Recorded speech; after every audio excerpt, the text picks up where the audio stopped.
नमस्कार, स्वागत करते हैं study B N Y channel पर। दोस्तों, जब कोई पिंड किसी ऐसे त्वरण के अंतर्गत गति करता है जिसकी दिशा सदैव प्रारंभिक वेग की दिशा के समांतर होती है, तो उस पिंड के वेग के परिमाण में समय के साथ परिवर्तन होता रहता है, लेकिन दिशा जो होती है वह वही होती है। अतः वह पिंड जो होता है एक ऋजु लाइन पे या ऋजु रेखा पे गति करता है, और ऐसी गति को हम कहते हैं ऋजु रेखीय गति। अगर हम बात उदाहरण के करें तो मुक्त रूप से छोड़ी गई गेंद की गति या फिर ऊर्ध्वाधर दिशा में फेंकी गई गेंद की गति। लेकिन जब कोई पिंड किसी ऐसे त्वरण के अंतर्गत गति करता है जिसकी दिशा प्रारंभिक दिशा से भिन्न होती है, तो उस पिंड के वेग व दिशा में समय के साथ परिवर्तन होता रहता है, यानी वह पिंड एक समतल वक्र में गति करता है, समतल वक्र पथ पे गति करता है। और ऐसी गति को हम क्या कहते हैं? समतल गति। क्या कहते हैं? समतल गति, या फिर इसे हम 2D मोशन भी बोलते हैं। 2D motion. अच्छा, ये कब होगा? जब कोई पिंड ऐसे त्वरण के अंतर्गत गति करेगा जिसकी दिशा जो होती है प्रारंभिक दिशा से भिन्न होती है, तो पिंड के वेग व दिशा में समय के साथ लगातार परिवर्तन होता रहता है, और ऐसी गति को समतल गति या 2D मोशन कहते हैं। और समतल गति या 2D मोशन का सबसे अच्छा उदाहरण जो है, एक है प्रक्षेप्य गति का। क्या है?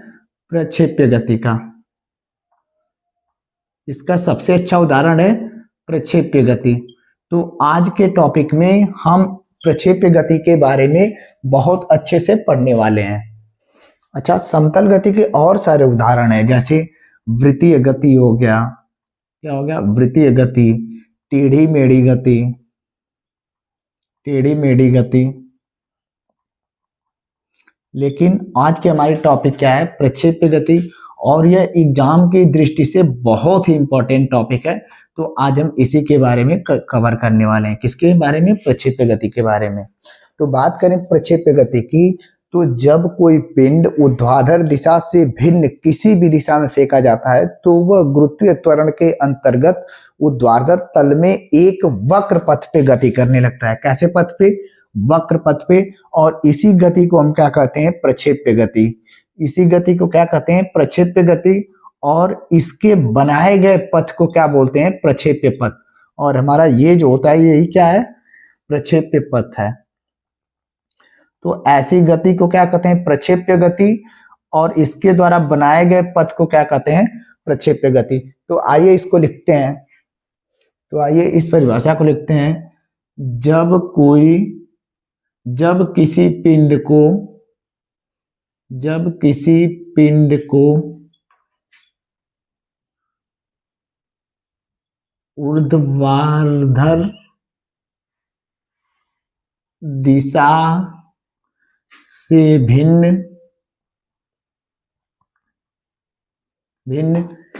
किसी भी दिशा में फेंका जाता है, किसी भी दिशा में फेंका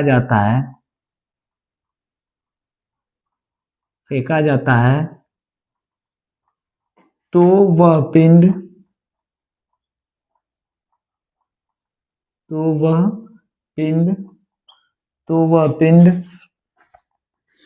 गुरुत्वीय त्वरण के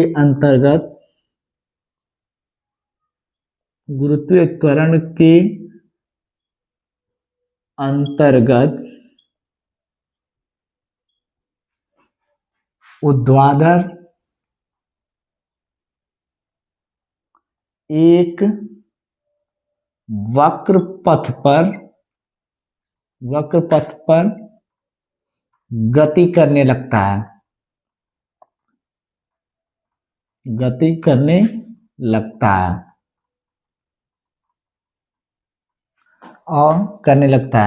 इसी गति को हम क्या कहते हैं? इसी गति को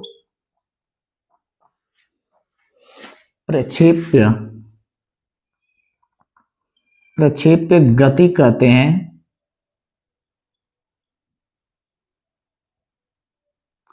और इसके द्वारा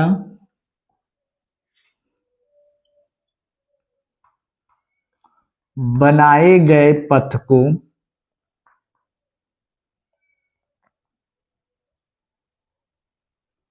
प्रक्षेप्य पथ कहते हैं।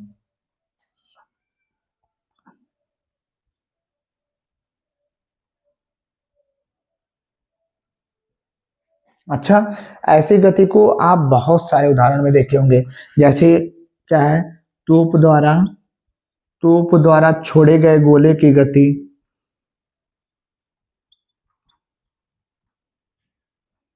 गोले की गति। दूसरा हो सकता है बल्ले से लगी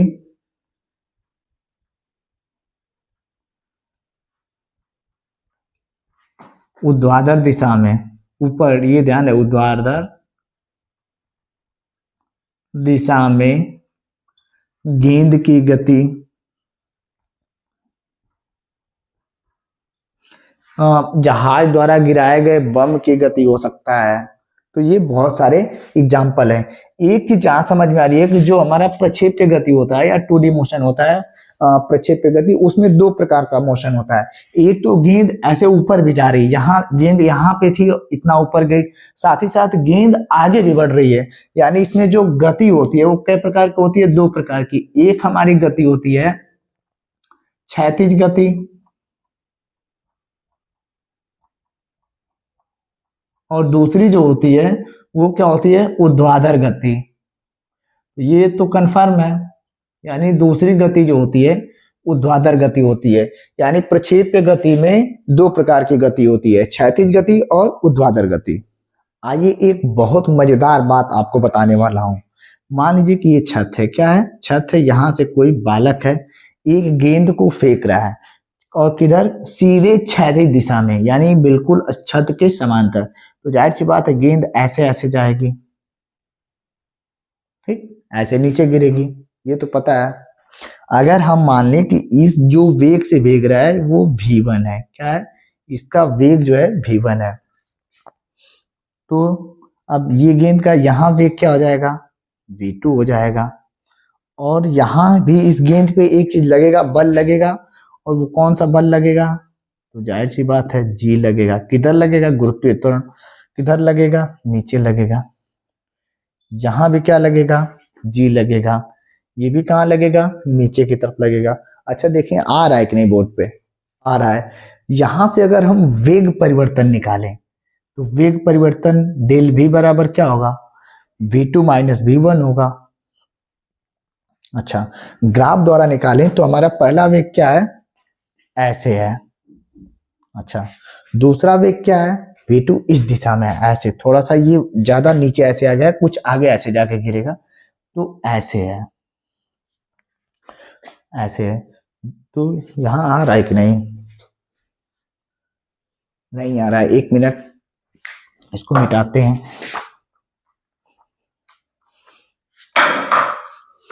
जहां हम अगर ग्राफ द्वारा इसको निकालें तो यहां से क्या होगा, पहले इसको मिटाते हैं, यहीं देख लेते हैं, यहां जगह है।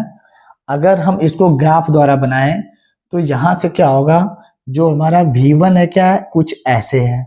अब दूसरा v2 क्या है, ऐसे है। तो यहां से जो हमारा डेल भी प्राप्त हो रहा है, और डेल भी बराबर क्या होता है, v2 माइनस v1।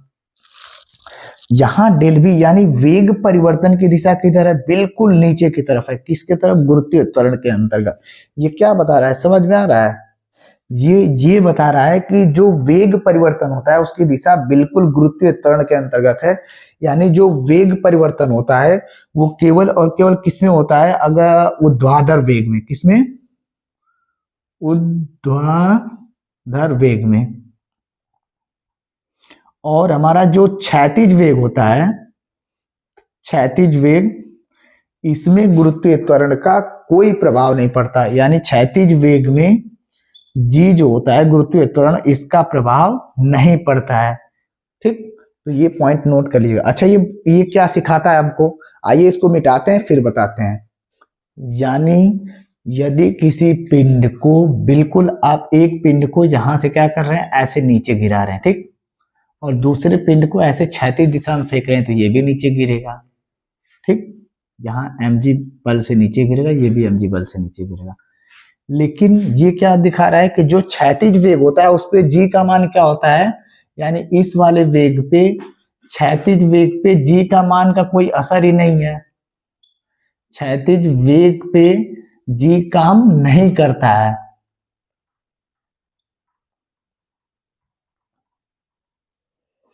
यानी जो ऊर्ध्वाधर वेग होगा केवल उस पे कार्य करता है। तो ये चीज ये बता रहा है कि यदि किसी पिंड को यहां से एक आप मुक्त रूप से छोड़ रहे हैं, दूसरी पिंड को क्षैतिज दिशा में फेंक रहे हैं, तब भी दोनों एक साथ गिरेंगे। क्या? दोनों एक साथ गिरेंगे।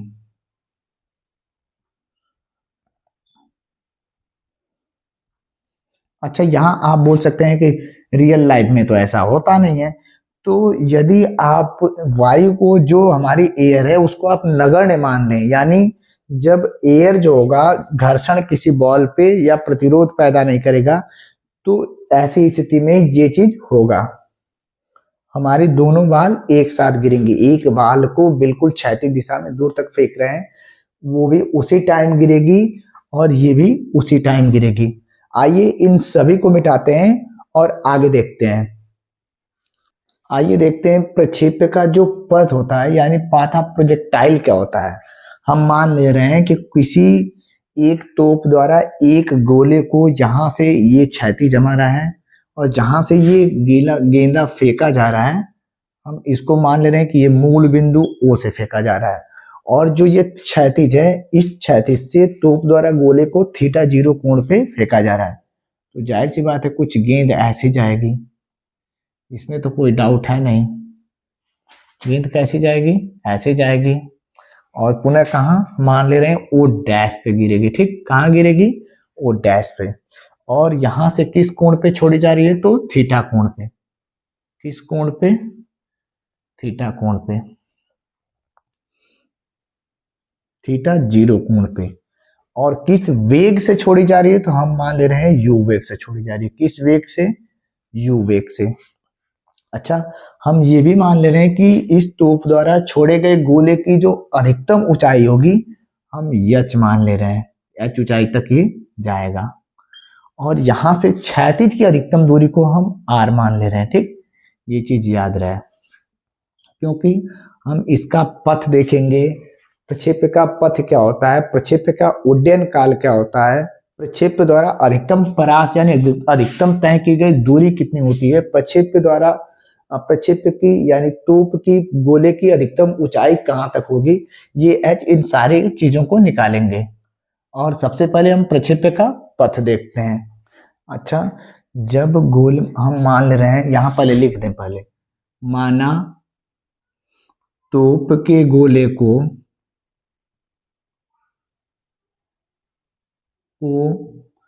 θ0 कोण पर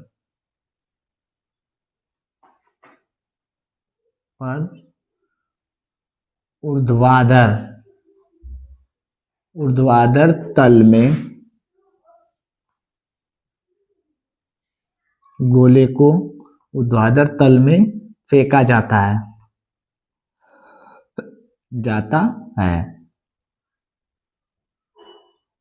अच्छा, प्रारंभ में इसका वेग क्या है? प्रारंभिक वेग जो है,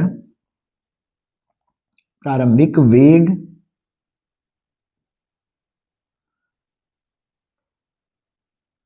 u है। क्या है?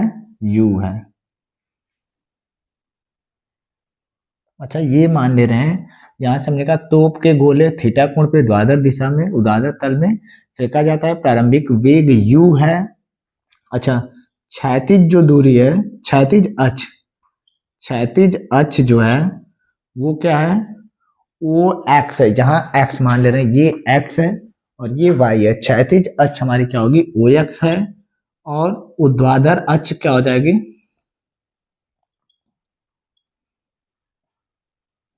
OY है। क्या है? ऊर्ध्वाधर अक्ष OY है।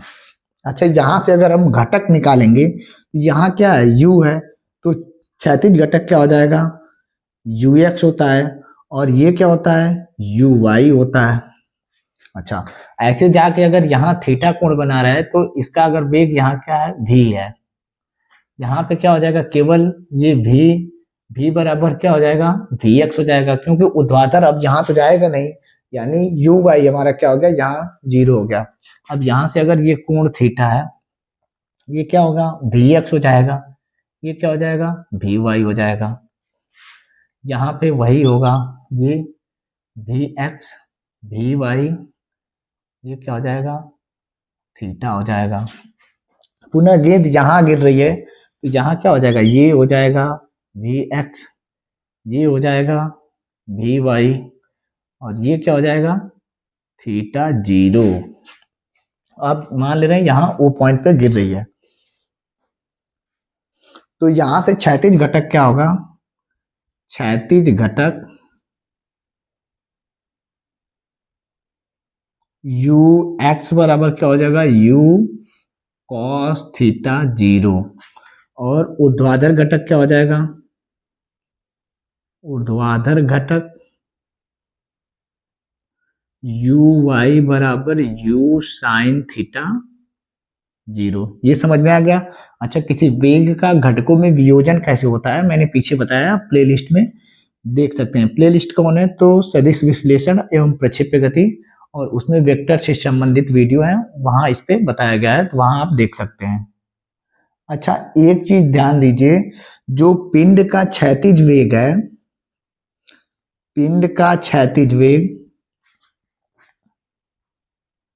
क्षैतिज वेग वह जो जी होता है, जी का असर पिंड का जो क्षैतिज वेग होता है उस वेग पर जो जी होता है, जी का जी जो होता है वो कार्य नहीं करता है। ये चीज हमने अभी पीछे जाना है। केवल जी किस पे कार्य करता है, जो ऊर्ध्वाधर वेग होता है। तो यहां से क्षैतिज दूरी क्या हो जाएगा, अगर हम x मान लें तो यहां से ऐसे क्षैतिज दूरी, क्षैतिज दूरी x बराबर क्या हो जाएगा, चाल, चाल हमारी क्या है, क्षैतिज u cos थीटा 0 अंश, यहाँ समीकरण देखिए यही क्या है, ux बराबर u cos थीटा, यानी क्षैतिज वेग क्या है, तो चाल यानी वेग गुणे समय, समय को अगर हम t मान लें तो यहां से अगर हम t बराबर निकाल दें तो x बराबर u cos थीटा 0। अच्छा, ये हमने t को क्यों निकाला है, अभी इसका उपयोग होगा, आगे आपको बताएंगे। अच्छा, ये क्या हो गई हमारी क्षैतिज दूरी, या फिर x बराबर ये निकल आ गया। अब ऊर्ध्वाधर दिशा में चूंकि एक समान से त्वरण कौन सा कार्य कर रहा है, जी कार्य कर रहा है, तो ऊर्ध्वाधर दिशा में जो समीकरण, ऊर्ध्वाधर दिशा में जो दूरी निकालेंगे वो न्यूटन के गति समीकरण के नियम से निकालेंगे, सॉरी जो गति का समीकरण होता है उससे निकालेंगे। तो यहां लिखें ऊर्ध्वाधर दिशा में विस्थापन, विस्थापन t समय बाद क्या हो जाएगा, यस, यस बराबर क्या होता है, यस बराबर यू टी माइनस यहां लगाएंगे हाफ जी टी का, हाफ जी टी का स्क्वायर। ये गति का समीकरण हम लोग पढ़े हैं। तो यहां से जो विस्थापन है s की जगह अगर हम इसको y मान लें, ठीक, y, तो y बराबर यू टी, तो यहां से ऊर्ध्वाधर दिशा में प्रारंभिक वेग क्या है, यू वाई बराबर, यहां से यू वाई हो जाएगा, यू वाई, तो यू वाई क्या, यू साइन थीटा 0,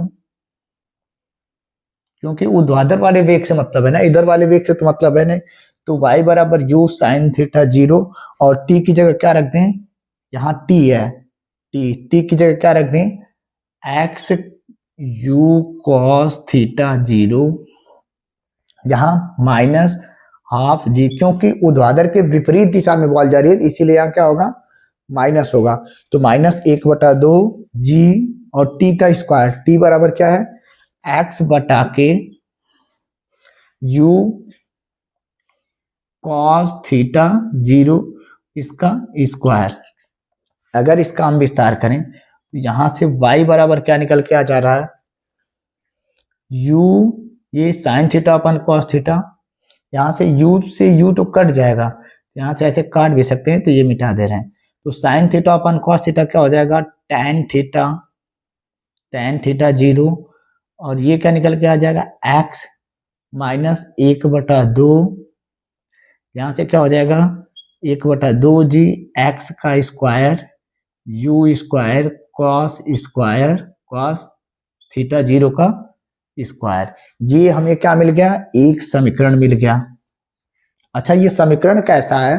अच्छा, मैथ में आप एक समीकरण पढ़े होंगे परवलयाकार का, कुछ ऐसे होता है, ठीक, ऐसे होता है, किसी भी दिशा में हो सकता है, और उसका समीकरण क्या होता है, y बराबर होता है ax प्लस बी एक्स का स्क्वायर प्लस सी। यानी y में क्या होती है, एक घात होती है, और x में क्या होती है, अगर दो घात है तो ऐसे समीकरण को क्या कहते हैं, और साथ ही साथ x में एक घात जहां भी रहे तो ऐसे समीकरण को हम क्या कहते हैं, परवलयाकार कहते हैं। यहां भी वही मिल रहा है, y में एक घात है, x में एक घात है, फिर x में दो घात है, तो यह कैसा समीकरण है, किसका है, परवलयाकार का, परवलयाकार का।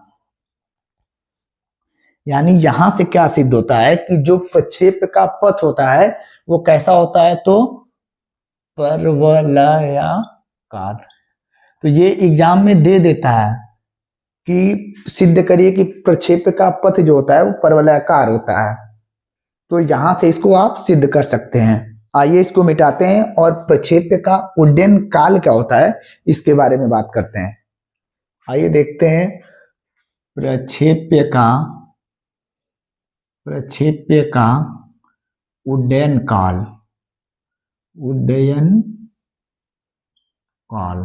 ये क्या होता है, जितने समय में पिंड को प्रक्षेपण बिंदु से अधिकतम ऊंचाई पे पहुंचकर अपने परवलयाकार पथ द्वारा उसी क्षैतिज समतल पे टकराता है जहां से वह छोड़ा जाता है, तो जो जितना समय लगता है उसी को क्या बोलते हैं, प्रक्षेप का उड्डयन काल। तो इसको कैसे लिखेंगे, जितने समय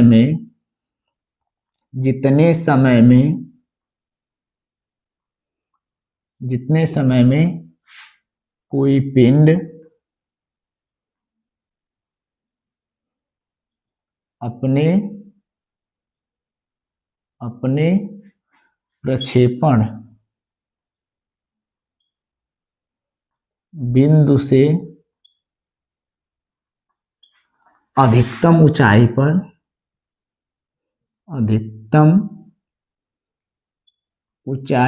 पहुंचकर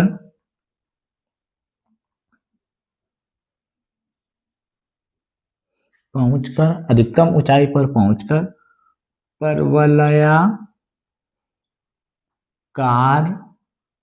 पथ द्वारा पुनः उसी समतल पर टकराता है,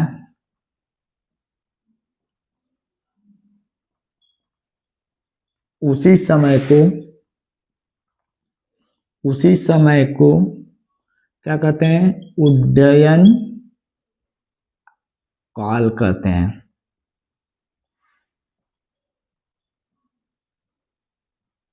क्या कहते हैं, उड्डयन काल कहते हैं। अच्छा, हम ये मान लें कि जो पिंड है वह अपने अधिकतम ऊंचाई यानी यहां तक पहुंचने में कितना समय लेता है, t समय लेता है।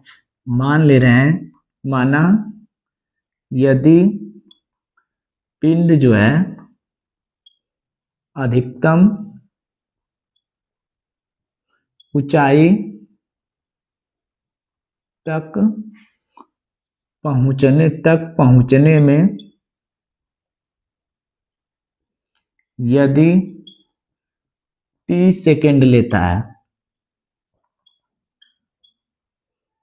तब यहां से हमारा उड्डयन काल अगर हम t मान लें, उड्डयन काल बराबर क्या हो जाएगा 2t। अच्छा, अधिकतम ऊंचाई पे हमारा क्या होगा, वेग जो होगा वो क्या होगा, ऊर्ध्वाधर वेग क्या हो जाएगा, vy 0 हो जाएगा। तो समीकरण 1 से देखें क्या है, v बराबर u माइनस gt हो जाएगा। तो यहां से क्या है, v बराबर क्या है 0, तो v यहां से y कर लें क्योंकि ऊर्ध्वाधर वेग की हम बात कर रहे हैं, ये ध्यान रहे। तो vy बराबर uy माइनस gt, तो यहां से vy बराबर क्या हो गया 0, तो u y minus g t बराबर क्या हो जाएगा, 0, या यू वाई बराबर क्या हो जाएगा, जी टी, या फिर यहां से टी बराबर क्या हो जाएगा, टी बराबर हो जाएगा यू वाई बटा के जी। और हमारा यू वाई क्या है, यहां से हम टी बराबर क्या निकाल सकते हैं, टी बराबर यू वाई बराबर यू साइन थीटा 0 अपान क्या हो जाएगा, जी। और उड्डयन काल बराबर क्या है, उड्डयन काल, उड्डयन काल बराबर क्या है, क्या होता है टी, और टी बराबर क्या होता है 2t। तो यहां से उड्डयन काल टी बराबर क्या निकल के आ जाएगा, 2u साइन थीटा 0 अपॉन जी। तो प्रक्षेप्य का उड्डयन काल क्या होता है, 2u साइन थीटा 0 अपॉन जी। आइए इसको मिटाते हैं और अब बात करते हैं प्रक्षेप्य की अधिकतम ऊंचाई क्या होती है, उसकी गणना कैसे होगी। अब बात करते हैं प्रक्षेप्य की ऊंचाई, प्रक्षेप्य की ऊंचाई, प्रक्षेप्य की ऊंचाई किसी पिंड द्वारा, इसकी क्या होगा, किसी पिंड द्वारा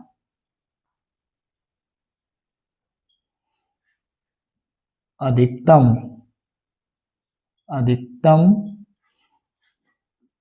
तय की गई ऊंचाई, ऊंचाई को, ध्यान रहे ऊंचाई को, ठीक, अधिकतम तय की गई या अधिकतम ऊपर गई ऊंचाई को प्रक्षेप्य की क्या बोलते हैं, ऊंचाई को प्रक्षेप्य की ऊंचाई बोलते हैं। अच्छा, इसकी गणना कैसे करेंगे, तीसरे समीकरण से बी स्क्वायर बराबर क्या है, यू स्क्वायर माइनस 2gh।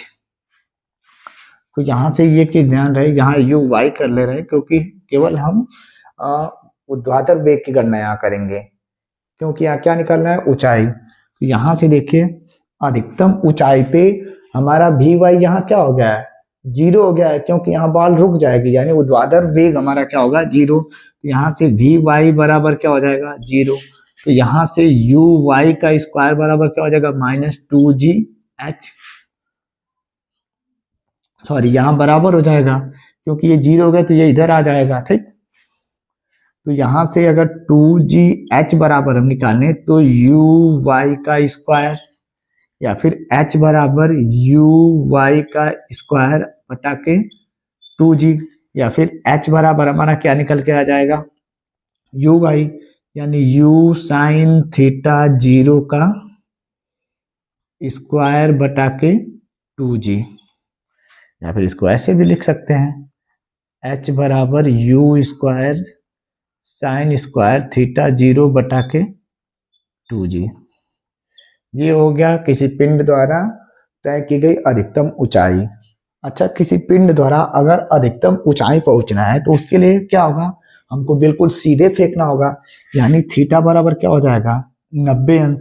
यहां से एच मैक्स क्या निकल के आएगा, एक्स मैक्स बराबर यू स्क्वायर और साइन थीटा 0 बराबर 90 अंश। तो यहाँ से क्या होगा, साइन 90 अंश का मान क्या होगा, 1 हो गया, 1 का स्क्वायर बटा 2g, यानी यहाँ से एच मैक्स बराबर क्या निकल के आ जाएगा, एच मैक्स बराबर यू स्क्वायर अपॉन 2g, क्या निकल के आएगा, यू स्क्वायर अपॉन 2g। यही कारण होता है कि लंबी कूद में, ऊंचाई वाली लंबी कूद में जो कूदने वाले लोग होते हैं बिल्कुल सीधा कूदते हैं, ठीक। देखिए समीकरण से भी ये पता चल रहा है कि एच मैक्स यानी अधिकतम ऊंचाई पे जाना है तो थीटा बराबर 90 अंश, और 90 अंश का मतलब क्षैतिज तल से बिल्कुल लंबवत आप कूदेंगे तभी अधिकतम ऊंचाई पे पहुंचेंगे। यहाँ से हमने क्या जाना कि ऊंची कूद प्रतियोगिता में किसी खिलाड़ी को बिल्कुल लंबवत ऊपर दिशा में कूदना चाहिए। अब आइए देखते हैं प्रक्षेप्य का अधिकतम परास क्या होगा। सबसे पहले इसको हम मिटाते हैं फिर उसको गणना करते हैं। आइए अब देखते हैं प्रक्षेप्य का अधिकतम परास क्या होगा। परास यानी अधिकतम क्षैतिज दूरी क्या होगी। सबसे पहले इसको मिटाते हैं फिर उसकी चर्चा करते हैं। प्रक्षेप्य का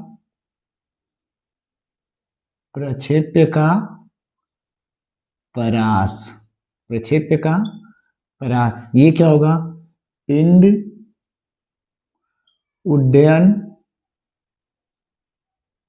उड्डयन काल के दौरान, पिंड उड्डयन काल के दौरान जितना क्षैतिज दूरी तय करता है उसी को प्रक्षेप्य का प्रयास बोलते हैं। प्रक्षेप्य का प्रयास कहते हैं। इसे एक चीज और ध्यान दीजिएगा, इसे कैपिटल आर से प्रदर्शित करते हैं, ठीक।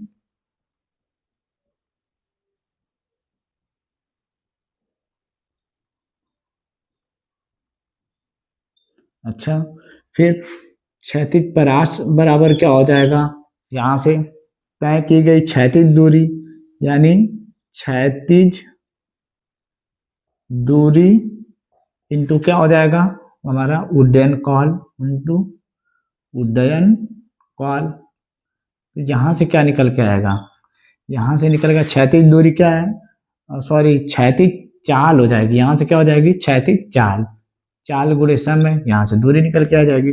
तो क्या है u cos थीटा 0 इंटू उड्डयन काल क्या था हम लोग पढ़े, यहां लिख दे रहे हैं t बराबर क्या था 2t था, और यहां से क्या था u sine theta 0 upon t, 2u sine theta 0 upon t था, क्या था 2u sine theta upon 0 upon t था, सॉरी g था, क्या था g था, 2u sine theta 0 upon g। तो यहां से इसका मान रखेंगे तो ये क्या हो जाएगा 2u sine theta 0 upon g। तो यहां से क्या निकल के आएगा u और u का स्क्वायर, और ये 2 साइन थीटा 0 कॉस थीटा 0, और ये क्या होता है साइन 2 थीटा का मान होता है बटा के g हो जाएगा। यहां से r बराबर क्या निकल के आ जाएगा u square sine 2 theta 0 upon g। यही हमारा क्या है किसी पिंड द्वारा तय की गई अधिकतम क्षैतिज दूरी, जिसे हम प्रक्षेप्य का क्या बोलते हैं प्रयास बोलते हैं। अच्छा, एक चीज देखिए, इसके अधिकतम मान के लिए साइन का मान अधिकतम क्या होता है, जाहिर सी बात है 1 होता है। तो यहाँ से, और 1 किसके लिए होता है 90 अंश के लिए होता है। तो यहाँ से 2 थीटा 0 बराबर क्या आना चाहिए 90। तो यहाँ से थीटा बराबर क्या आ जाना चाहिए 45 अंश। यानी जब हम आर मैक्स निकालेंगे, क्या निकालेंगे आर मैक्स, यानी जब हम अधिकतम प्रयास निकालेंगे तो वहां से क्या निकलेगा u स्क्वायर साइन ये 90 अंश। उसके लिए क्या रखना आर मैक्स कब होगा जब थीटा 0 बराबर क्या रखेंगे 45 अंश, तभी तो 90 अंश होगा। तो यहाँ से 45 गुना के 90 हो जाएगा, और 90 साइन 90 अंश का मान क्या होता है अधिकतम होता है। तो आर मैक्स बराबर यहाँ से क्या निकल के आ जाएगा आर मैक्स बराबर u स्क्वायर अपॉन जी, क्या निकल के आएगा u स्क्वायर अपॉन जी।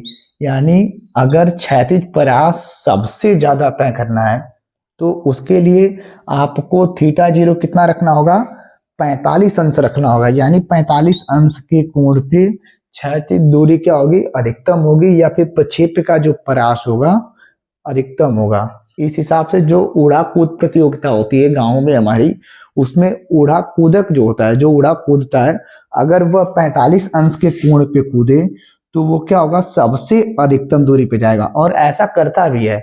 अब कहेंगे वो नापता है क्या, बिल्कुल नापता नहीं, लेकिन एक्सपीरियंस से अनुभव से वो जब 45 अंश पे होता है तभी क्या होती है उसकी अधिकतम दूरी होती है, और वो धीरे धीरे उसको पकड़ लेता है।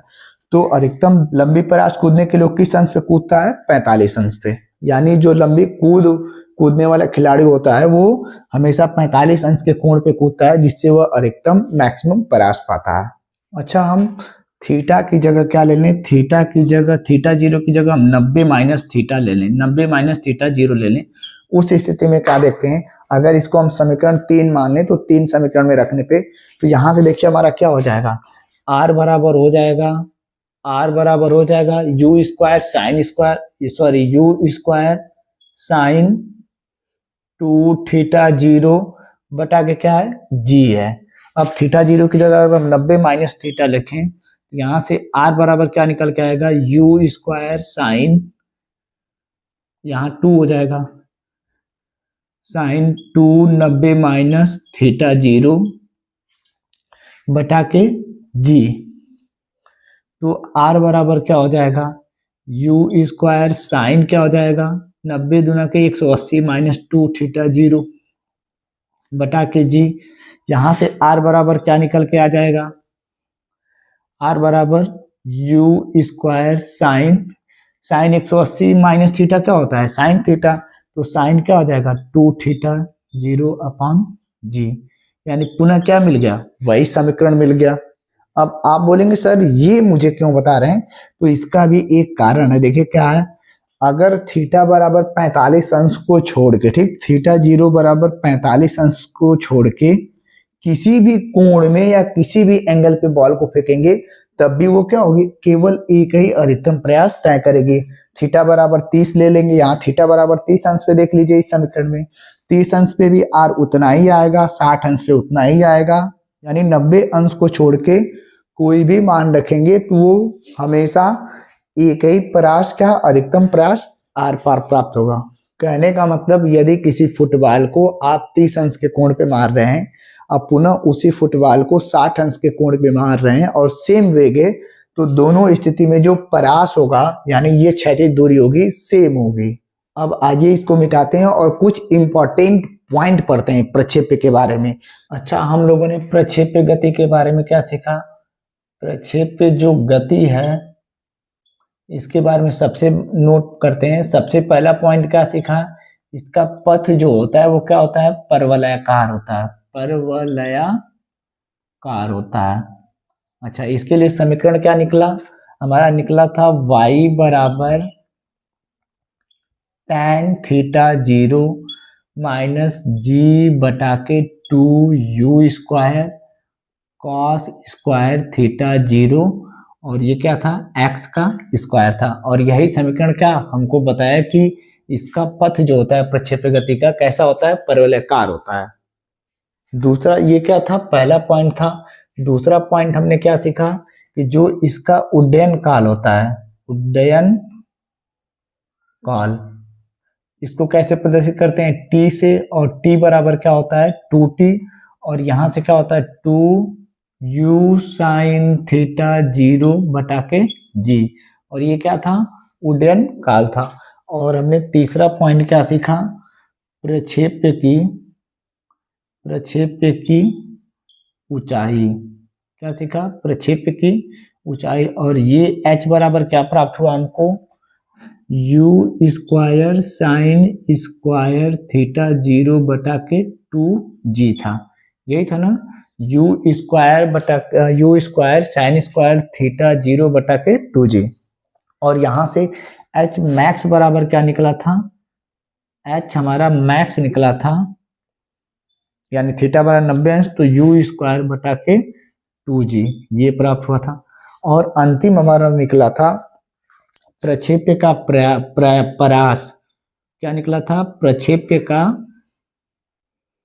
परास, और वो क्या हमारा प्राप्त हुआ था, ये प्राप्त हुआ था, ये क्या यू स्क्वायर प्राप्त हुआ था साइन 2 थीटा 0 बटा के जी, क्या प्राप्त हुआ था। और इसको कैसे प्रदर्शित करते थे, तो आर से, तो यहां से आर भी लिख सकते हैं, प्रक्षेप का प्रयास आर बराबर ये था। अच्छा, अगर इसको हम पॉइंट मान लें तो एक हमने ये सीखा, दूसरा सीखा, ये तीसरा, और ये चौथा। और यहां से आर मैक्स भी हमने सीखा। आर मैक्स क्या था, आर मैक्स था जब हम किसी गेंद या पिंड को किस पे, थीटा बराबर 45 अंश के कोण पे फेंकेंगे तो वो अधिकतम ऊंचाई पर, अधिकतम परास पर जाएगी गेंद। अब किस स्थिति में प्रक्षेप्य गति जो होती है वो प्रभावित होती है, इसको आप याद कर लीजिए या सुन लीजिए। पहले पॉइंट की बात करें तो हमारा प्रक्षेप्य जो होगा वो अधिकतम ऊंचाई तक नहीं जाना चाहिए, क्योंकि जब अधिकतम ऊंचाई पे जाएगा तो जैसे जैसे ऊंचाई बढ़ेगी जी का मान क्या होगा, घटेगा। यानी जब जी का मान घटेगा, एक समान त्वरण घटेगा, तो फिर हमारी प्रक्षेप्य गति भी क्या होगी, प्रभावित होगी। दूसरा पॉइंट है, ये जो प्रक्षेप्य का परास है इसका भी मान अधिकतम नहीं होना चाहिए, क्योंकि जब ये अधिकतम होगा तो भिन्न भिन्न जगह पे जी का मान जो होता है वो बदलता रहता है, जिनके कारण हमारा प्रक्षेप्य गति क्या होगी, प्रभावित होगी। और तीसरा पॉइंट है कि प्रक्षेप्य का जो वेग होता है वह अधिकतम नहीं होना चाहिए, क्योंकि जब वेग अधिकतम होगा तो हमारा प्रक्षेप्य क्या होगा, ये प्रभावित होगा। अच्छा, प्रक्षेप्य गति का एक बहुत सरल उदाहरण है ये बंदर वाली कहानी। यहाँ क्या है, एक बंदर बैठा है, ठीक। अब इस बंदर पे एक बंदूक तनी है। होगा क्या कि जब बंदूक द्वारा इस बंदर को गोली मारी जाएगी तो इस बंदर को वो गोली नहीं लगेगी, क्योंकि जो गोली की दिशा होगी वो ऐसे कुछ ऐसे करती हुई जाएगी, ठीक। लेकिन होगा क्या कि जिस दौरान गोली छूट रही है और बंदर यहाँ से क्या डाल को छोड़ दे रहा है, दोनों एक साथ गिर रहे हैं, तो चूंकि मैंने क्या बताया, क्षैतिज वेग हमारा प्रभावित नहीं होता है गुरुत्वीय त्वरण से, केवल ऊर्ध्वाधर वेग। तो यहाँ से बंदर की गिरने की जो वेग होगा वही क्या होगा, इस गोली के नीचे गिरने की, और यहाँ क्रॉस कर जाएगा, यानी यहाँ आके बंदर को गोली लग जाएगी। अच्छा, यहाँ वेग का कोई मतलब नहीं होता, बस यदि किसी बंदर पे आप गोली का निशाना लगाए हैं, बंदर पे गोली का निशाना लगाए हैं और वह गोली बंदर तक केवल पहुंच जानी चाहिए। अगर गोली और बंदर दोनों एक साथ छूटते हैं तो वो कहीं ना कहीं क्रॉस होगा, ऐसे क्रॉस होगा और वहां बंदर को गोली जरूर लगेगी। टाइम का अंतर हो सकता है, अगर वेग ज्यादा होगा तो गोली यहीं लग जाएगी, अगर वेग कम होगा तो ऐसे बंदर भी गिरता रहेगा, गोली भी गिरती रहेगी, अचानक यहाँ आके नीचे बंदर को गोली लगेगी। तो ये प्रक्षेप्य गति का एक उदाहरण प्रस्तुत किया जाता है। तो दोस्तों, ये प्रक्षेप्य गति को यहीं से करते हैं समाप्त। तो उम्मीद करते हैं ये सेशन आपको पसंद आया होगा।